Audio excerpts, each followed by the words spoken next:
네, 오늘 아침에 새로 들어온 소식도 보겠습니다. 가상화폐 거래소 폐지를 두고는 혼란이 좀 있기는 하지만 규제에 대한 정부의 입장이 단호한 건 분명한 사실이고요. 은행들도 그에 따라 움직이고 있습니다. 신한은행은 사실상 가상계좌 폐지 지침을 내렸다고 하는데요. 보도국 연결해서 알아보겠습니다. 이재승 기자, 어떤 조치입니까? 네. 신한은행 측은 실명 확인 입출금 서비스 도입을 위한 시스템은 이미 개발이 됐지만 가상화폐 거래가 사회 문제화되는 상황에서 이 시스템을 도입하지 않기로 했다고 전했습니다. 신한은행이 가상거래에 있어 실명 확인에 입각한 가상 계좌마저도 제공하지 않기로 한 건데요. 이는 가상 계좌에 대한 사실상 폐지 지침으로 여타 시중은행이 동참할 경우 가상화폐 거래가 상당 부분 위축될 것으로 전망됩니다. 다음으로 푸틴 러시아 대통령이 북한 김정은을 전략적 과제를 해결한 성숙한 정치인이라고 평가했다는 소식입니다.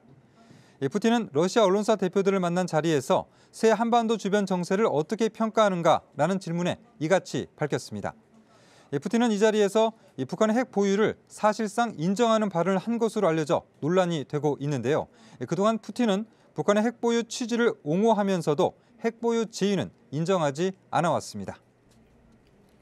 네, 미국의 그 기준금리가 언제 인상이 될 것인가, 여기에 대한 전망도 나왔죠? 네, 미국 중앙은행인 연방준비제도가 오는 3월과 6월 잇따라 기준금리를 인상할 것이라는 전망이 우세한 것으로 조사됐습니다. 월스트리트저널이 경제학자 68명을 설문조사한 결과 응답자의 93%는 첫 번째 기준금리 인상 시점으로 3월을 꼽았고 두 번째 인상은 65%가 6월을 지목했습니다. 이후 하반기에 경제 여건을 보아가며 세 번째 인상 카드를 꺼내들 것으로 상당수 경제학자는 전망했습니다. 끝으로 역대 동계올림픽 개최지 가운데 상당수가 오는 2050년이면 지구온난화로 다시 개최하기 어려울 것이라는 연구 결과가 나와 전해드립니다.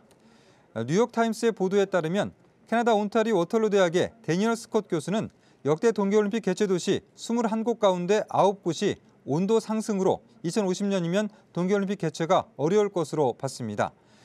역대 동계올림픽 개최지 21곳 중에는 다음 달 동계올림픽이 열리는 강원도 평창과 또 2022년 개최 예정지인 중국 베이징도 포함됐고 평창은 위험군에는 포함되지는 않았습니다. 지금까지 아침엔 지금 JTBC 이재승입니다.